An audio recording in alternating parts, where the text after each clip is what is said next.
guys, pag-usapan lang natin ang breaking news na exclusive nga naman guys na pinag-uusapan ng mga netizens at ng mga Captain fans. Catherine Bernardo, posibleng maloko sa pera. Wow, grabe guys ha.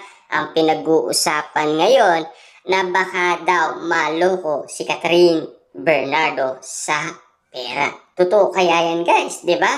Ang balitang-balita na lumabas nga naman na galing umano sa balita na ibinalita sa atin. Alamin na lang natin guys kung ano ang sinasabi ng balita patungkol sa nalaman nating updated patungkol sa mangyayari kay Catherine Bernardo.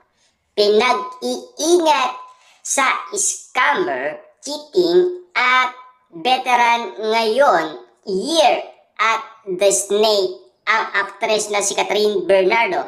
Ayon ito sa prediction ng Feng Shui expert na si Master Hans dahil ipinanganak umano sa fire rat si Catherine Bernardo. Ang rat dapat maging maingat siya sa scammer, cheating, and betray.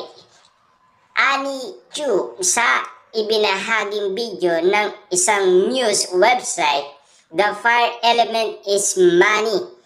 So, posible ang scam with friends may kinalaman pa rin sa impluensya na kaibigan na posible siyang maloko sa pera. Dagdag niya.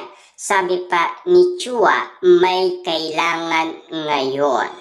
Taon ni Catherine ang magandang advice o mas makinig siya sa mga suggestion ng recent katambal na si Alden Richard dahil nawalan siya ng 100 million pataas. Diba? Maingat na.